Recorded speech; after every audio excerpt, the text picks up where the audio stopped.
Hello, I'm Ollie and this is Criminolly, where I talk about crime, pulp, horror, that kind of thing. Today, anything goes. It's my wrap up for week 4 of Garb August.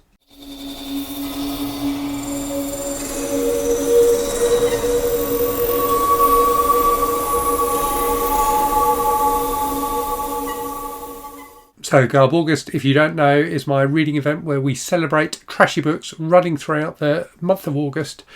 We've had themes for each of the weeks. The theme for the 4th and final week was Anything Goes. Now clearly the last week, in inverted commas, of Garb August actually lasts for like a week and a half.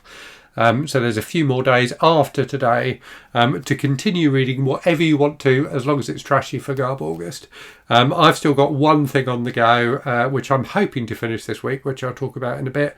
But first, let me talk about the things I have read. And once I've done that, I'll also talk about what's been on the channel and what's coming up on the channel.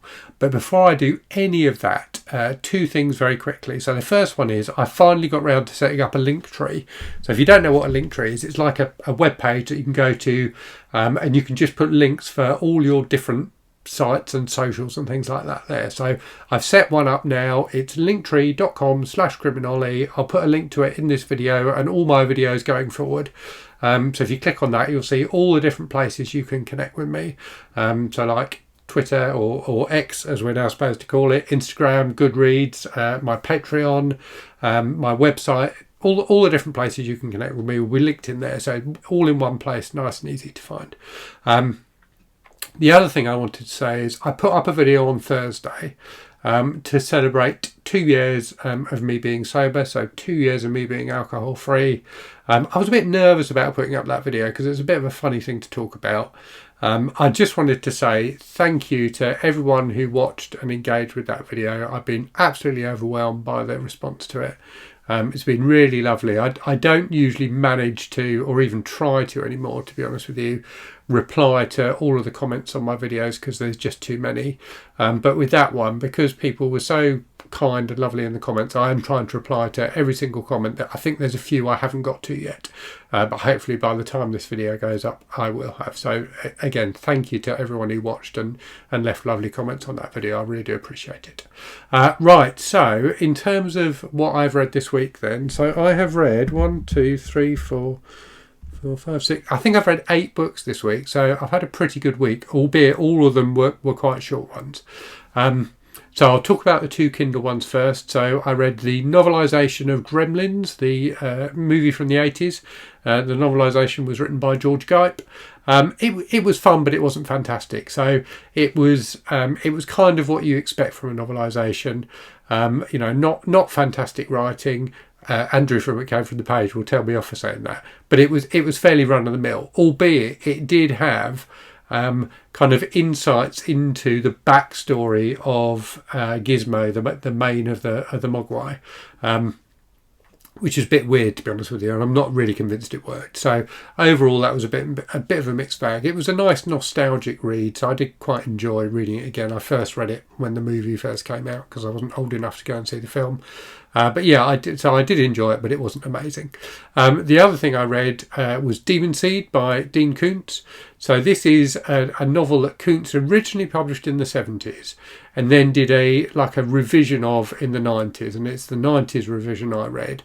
So the original version was filmed by Donald Cammell, who's quite an interesting director, actually. Directed the film Perfume that had Mick Jagger in it. I've not seen the movie, but I do quite fancy watching it now. So it starred Julie Christie. I can't remember who the male star was. Julie Christie was the kind of the main star of it. So the story is about a woman who's been like trapped inside and is being terrorized by her like intelligent automated house. So there's this like artificial intelligence that's infected the automation in the house basically, and is obsessed with her and is keeping her in prison.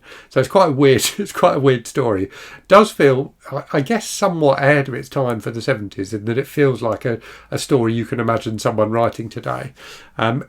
And I actually thought it was really good. I do give Dean Koontz a bit of a slating sometimes on the channel, but this was a pretty decent one. So really suspenseful, quite short, and kind of taut and tense. The kind of main character really, or the main perspective for the story is this artificial intelligence. So that was quite interesting, albeit there are parts in the book, and I think these were probably the parts that got added in the 90s, where the AI's kind of stream of consciousness sounds exactly like Odd Thomas, the character from Dean Koontz's Odd Thomas books, which I talked about on the channel a while ago. Now, Odd Thomas is supposed to be like a hero character, whereas this AI is supposed to be like a sociopathic monster. So it was interesting that Koontz gave them both the same voice. So yeah, it was pretty decent. There was one set piece in particular that was absolutely fantastic. And the later edition, which is, I think it's actually the latest edition, because I think there's now, the version I read is on Kindle Unlimited, and there's an additional short story at the end, which was clearly written after the 90s, which was really quite good, quite funny, like a kind of mini sequel to the main story. What I would say about the 90s revisions were, it feels very 90s, like the AI is obsessed with certain like female actresses, and the two he goes on about the most are Winona Ryder and Mira Sorvino, who both feel like very, very 90s. I think if he were writing it now or revising it again now, he'd probably question his decision to choose those two actresses. But yeah, it was a fun quick horror read, so I did enjoy that. In terms of physical stuff then, so a bunch of different things. So I read The Visitation by Shaun Hutson, originally published under the name Frank Taylor. So this is a UFO story from the 80s. It was written by, it was a sequel to a book that was supposedly true. So the original story, which was called The Uninvited, I think, was a book published by a journalist, published as non-fiction, about a family in the UK who get like terrorised by a UFO. Hutson then wrote under the pseudonym Frank Taylor, wrote two subsequent sequels to that book about other families in the UK getting terrorised by UFOs, both of which were published as if they were true. And this one, the Visitation, has a little preface saying, people aren't going to believe this is true, but it is, and stuff like that. So it was very silly, but it was quite entertaining. So I did quite enjoy that. I then also read, I think I was reading this when I filmed this video last week, When She Was Bad by Kate O'Mara, which was really fun. So super trashy story of this middle-aged, very successful actress, her younger lover who's in his 20s, and her daughter, who she gave up for adoption when she was in her 20s. She had this baby, gave it up for adoption, and the daughter, who's a bit of a troublesome young lady, has found out that this famous actress is her mother and is basically going after her to try and rebuild that relationship, but also just to get money out of her. So it was quite fun, very, very trashy. Felt like it was left open. Things were left open for a sequel, which sadly never happened, but it was a fun read. I then read Guilty Pleasures by Laurell K. Hamilton, the first of the what they called Anita Blake Vampire Hunter books. So this is a 90s vampire novel, and it felt very 90s. So it does that thing where like vampires and other supernatural creatures are real and have been accepted into society. So they've kind of been assimilated into American society, a bit like True Blood, the TV show, which itself was based on a series of books. And Anita Blake is like a detective, but she's also got kind of supernatural powers of her own. She can raise people from the dead. So she's investigating a serial killer who's going after vampires. So it had a decent plot, some decent action, but it wasn't amazing. It was fun. It was a fun quick read, and I can see why people enjoyed these books, but it wasn't fantastic. I keep forgetting to say why I read these books as well. So this was a book by a famous person.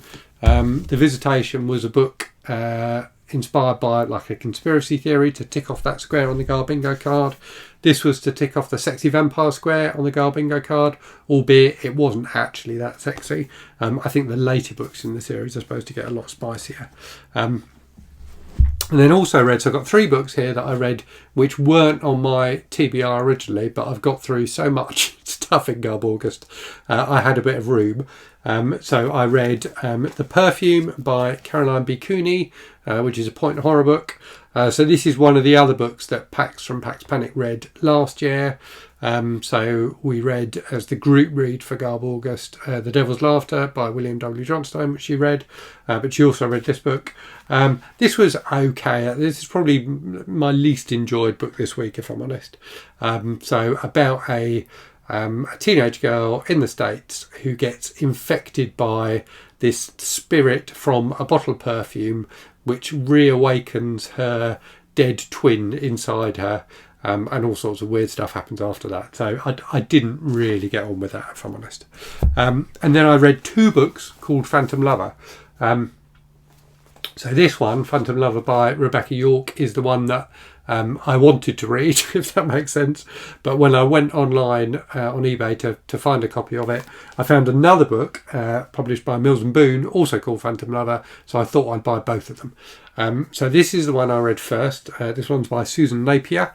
So this is a book set in New Zealand, which was quite interesting, about a woman who gets involved in this this kind of letter correspondence with a guy, and the letters get increasingly kind of romantic and steamy, but it turns out to all be based on a misunderstanding, and the book starts with her trying to figure out who this guy is and trying to get the letters back, and it thereafter develops into a romance.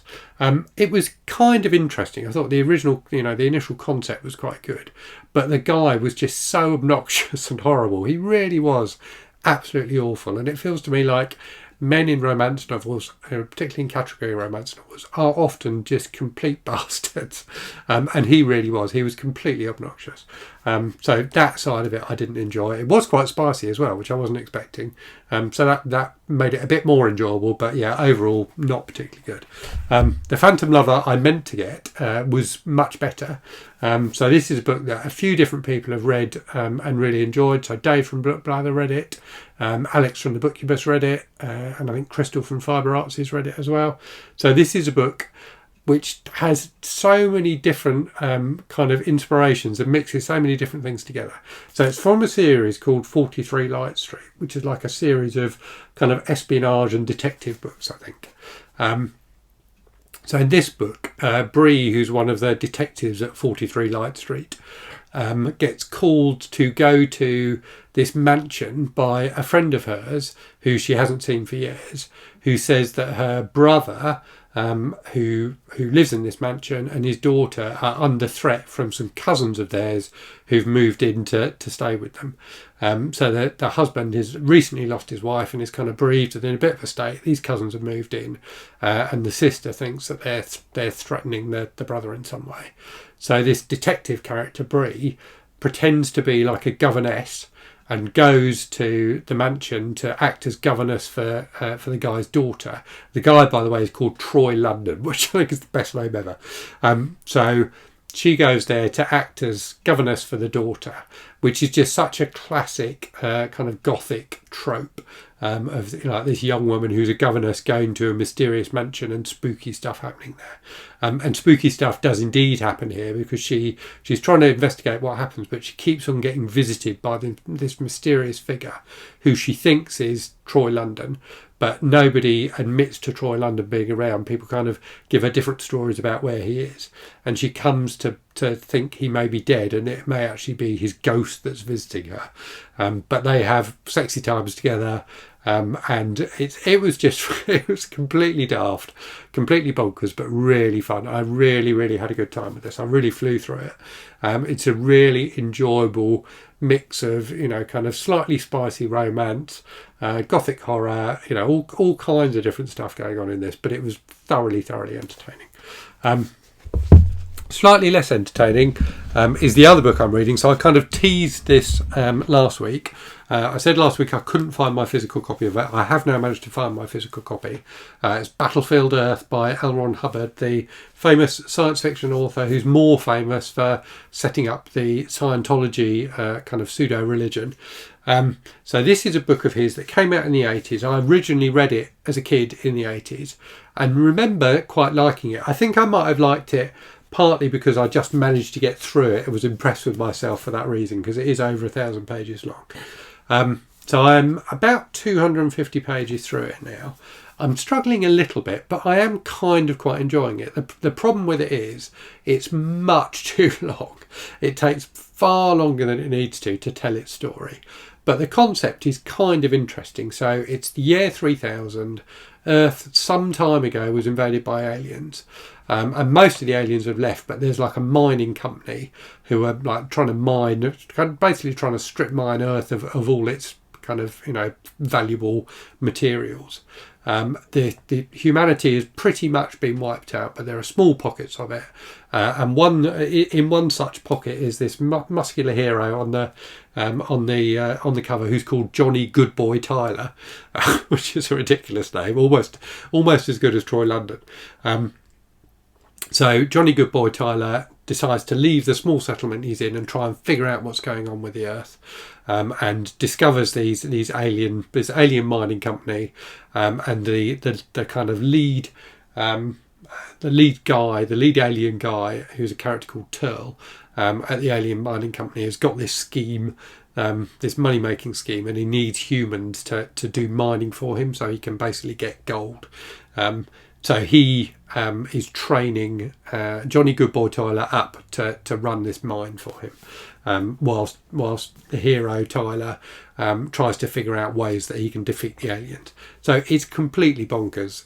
It's like just very, very silly and very kind of 50s pulpy, but quite enjoyable, but much too long. And clearly L. Ron Hubbard was a pretty terrible character, and the Scientology movement has been responsible for some not great things. So I'm going to persevere with it and see if I can finish it in Garb August. But if I don't, I won't beat myself up too much. So I did nearly DNF it the other day, but then decided to keep going with it. So I'm reading a little bit at a time alongside other things. So yeah, that's what I've read so far for the end of Garb August, for the last week and a half of Garb August. As I say, I'll carry on with Battlefield Earth. If I get too bogged down on it, I may pick something else up as well. Okay, so in terms of channel stuff then, so you've had the video about my sobriety, which I mentioned already. You've also had a review of the book Mary by Nat Cassidy, which I thought was an absolutely fantastic horror book. So that went up this week, and I did a digital book haul, and I also did a video about the question of should authors write about groups that are very different from themselves, which is a few people have done response videos to that, which has been interesting to watch. So Brian from Bookish did a really good one, and Anne from Anne Novella did a good one as well. So I'll try and remember to link to those in the description, in case you want to check those out. They both have different takes from me and very interesting things to say. In the week ahead then, so I think this might end up being the first week ever on the channel when I haven't done a review video. So I don't expect to do a review video this week. That might change, but I don't think I'll be doing one. So I think what I'm going to do is a video tomorrow on Sunday about why I review books. So that's kind of in response to some stuff that's been bubbling under in the horror community, where a particular horror author, and I did post in my community tab about this the other day, a particular horror author has gone after a reviewer in a not very pleasant way, and other people have been chipping in, and one guy in particular has been questioning the whole kind of ethos and reason why people like me review and talk about books. So I thought I'd do a video about my personal motivation for reviewing books. I'm going to do a physical book haul. So I've been doing digital book hauls recently, but for various reasons I've had a load of books come in. You can see them kind of stacked up around me. I've had a load of books come in the last week or so. So I'm going to do a physical book haul, and I've also got a special announcement video coming on Thursday. So on the last day of August, you'll get a special announcement. So watch out for that. It's a new project that I'm really quite excited about. And I'm also going to do my TBR video for September. So I'm going to be taking part in the Shorty September event in September, which is all about reading shorter books. There's some really fun prompts for that. So it's hosted by Pastori Time and the Soggy Expat Book Nerd. So I'll put links to their announcement videos for it in the description for this one in case you want to check those out. But yeah, I did that event last year. It's a really fun one. So yeah, I've got a few picks for that, and I'll talk about those and the other books I'm going to be reading in the TBR video. Okay, hope you found that interesting. Hope you've enjoyed week 4 of Garb August. Do let me know what you've been reading in the comments. And as always, thanks very much for watching. Hope you're safe and well out there. Hope you're reading good stuff. And I'll speak to you again very soon. Cheerio.